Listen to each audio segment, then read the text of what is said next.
আসসালামু আলাইকুম এভরিওয়ান, কি অবস্থা? সবাই কেমন আছেন? আশা করি ভালো আছেন। Welcome to my mini blog. তো প্রথমেই জানাই সবাইকে ঈদ মোবারক। তো ঈদের দিন সকালে নামাজ পড়ার জন্য বের হয়ে গেলাম। এলাকাতে আমি আছি, ওমর আছে, মুর্শেদ আছে, সাজ্জাদ আছে, নাহিদ ভাই আছে। কিন্তু নাহিদ ভাই আমাদের সাথে নামাজ পড়বে না, সে তার এলাকাতে নামাজ পড়বে। কিন্তু আমরা প্রতিবারই সবাই মিলে বারাইপাড়া ঈদগাহ মাঠে নামাজ পড়ি। আর ওই যে ওমরে টাকা তুলতেছে বুথ থেকে, আমাদেরকে সালামি দিবে এই জন্য।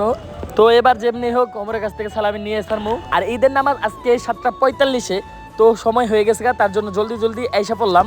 আর এই ঈদগাহ মাঠে ঈদের নামাজ দুইবার হয়, বিশাল একটা মাঠ, তবু দুইবার হয় কারণ অনেক মানুষ হয়, অনেক অনেক মানুষ হয়। এত বড় মাঠেও জায়গা হয় না, এত মানুষ হয়। আর এত তাড়াতাড়ি ওইসব লাস্টে পড়ে গেছি গে, কারণ আমাদের আগেও অনেক মানুষ এসে পড়ছে। তো একটা ভালো জায়গা দেখে আমি, ওমর, সাজ্জাদ, মুর্শেদ এক জায়গায় বসলাম। কিন্তু তারপরে সামনে আবার জায়গা ফাঁকা হয়ে জায়গা, তার জন্য আবার সামনে যাইতে হইলো। ওমর, সাজ্জাদ, মুর্শেদ ওদের লগে বিচ্ছিন্ন হয়ে গেলাম গা। আমরা সবসময় এক জায়গায় এক কাতারে নামাজ পড়ি। আর দেখেন পিছনে কত মানুষ দাঁড়িয়ে রয়েছে, মানে আমাদের জামাতটা শেষ হইব, তারপরে আবার দ্বিতীয় জামাতটা শুরু হইব। আর আজকে একটা জিনিস ধরে অবাক হইলাম, গত 8 থেকে 9 দিন ধরে টানা বৃষ্টি হইতেছিল, একদিনও বৃষ্টি থামতেছিল না।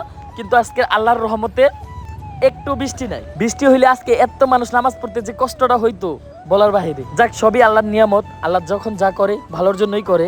তো আমাদের জামাতটা শেষ করলাম, এখন এই জায়গা থেকে বেরিয়ে যাবো। এখন আবার দ্বিতীয় জামাত শুরু হইব। তো তার আগে আমাদের মোনাজাত শেষ করতে হইব। তো মোনাজাতও শেষ করলাম আমরা। তো মোনাজাত শেষ করে এখন কোলাকুলি করার পালা। ঈদের নামাজ শেষ করে সবার সাথে কোলাকুলি যদি না করি তাহলে কি হয়? আমাদের ইসলামের সৌন্দর্য এটা।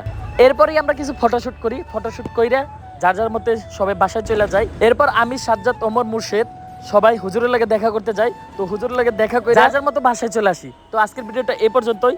যদি ভিডিওটা ভালো লাগে অবশ্যই লাইক, কমেন্ট, শেয়ার করবেন। আর অবশ্যই পেজটা ফলো করবেন।